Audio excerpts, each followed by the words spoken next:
I've been a massive fan of indie games since I experienced my first major sale on Steam in 2010, and with the Humble Bundle soon to follow that, my liking for them only increased. Having acquired over 200 indie games on Steam, this is my list of my top 10 indie games on Steam. Thomas Was Alone's a strange game. It's a simple puzzle platformer with an amazing story which somehow gets you to care for one-coloured quadrilaterals. You use each character's shape, size, and other unique mechanics to solve the puzzles the game presents, and the characters succeed by working together as a team. It really comes to show you that if you're a high-jumping thin rectangle, or a not-so-high-jumping small square, you still have one thing you're better than anyone else at. Cave Story was released as a freeware game in 2004, but since it's been released on WiiWare, DSiWare, 3DS, as well as Steam under the name Cave Story Plus. Even though the game has been free for about 10 years, people are still willing to pay for it. This, however, is totally understandable, as the game is amazing and it's totally worth the price. Even if you don't buy the game, you really have no excuse not to give it a try, as the freeware version is still available for download. Super Hexagon is super trippy. You control a triangle in the centre of the screen, and shapes with missing sides fly towards the centre of the screen, and the objective is to simply last as long as possible. The screen spins and changes colour, and super epic chiptune music plays in the background, causing more adrenaline than skydiving. Basement Collection is a collection of Edmund Macmillan games prior to the release of Super Meat Boy. The collection consists of 9 award-winning games, including the original Meat Boy, Time for Cuckoo, and Spewer. The UC games alone are totally worth a low price, but with other games as well, it's a total steal. It'd take me far too long to talk about each game individually, so I'll leave that for another time. You can try most of the games though, on Newgrounds.com, so go and give them a try. Keep in mind that the versions in this collection are improved over the original games. 2D Minecraft is number 6. I mean Terraria. While it has the same block placing and mining mechanic as Minecraft, the game plays very differently and focuses more on adventuring and gearing up your character to be able to beat difficult bosses the game presents. Terraria is an amazing game though, but I find it difficult to go back to now I complete it.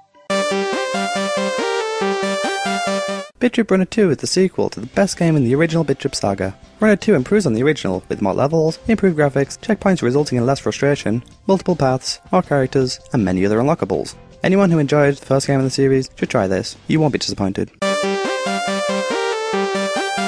Binding of Isaac is all randomly generated, making for a different experience every time you play. This, along with the fact that the game is just plain fun to play, makes it number 4. Sequence is probably one of the more unique games I've played. It's a rhythm RPG. No one can explain the game better than the developers themselves, so I'll link to their video explaining it. The narrative is very funny, with humour similar to that of the Sky series. Being a rhythm game, it's important that it has a good soundtrack. Thankfully, it does, with music by YouTube musician Ronald Jenkins.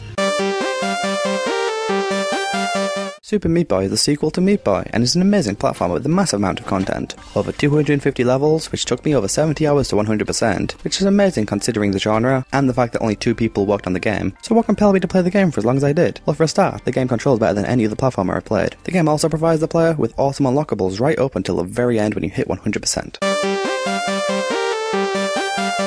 VVV has such a simple concept which is implemented fantastically, using only 3 buttons to move and flip gravity. These 3 buttons alone, along with the use of interactive environmental mechanics, such as moving floors, gravity lines, and wrapping screens, presents the player with a challenge, but not to the point of frustration due to the frequent checkpoints. The game looks like a Commodore 64 game, and has the greatest chiptune soundtrack I've ever heard. So we asked a bunch of people what their favourite indie game on Steam is, and this is what they said. Please let me know what your favourite indie games on Steam are. I'd love to be able to have a discussion in the comments about it.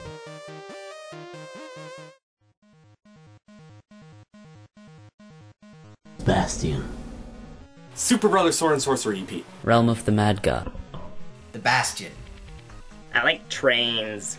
Binding of Isaac. Penny Arcade Adventures. Mark of the Ninja! Super Meat Boy. Cave Story. Game Dev Tycoon. Magica. Castle Crashers. The Binding of Isaac. World of Goo. Primordia.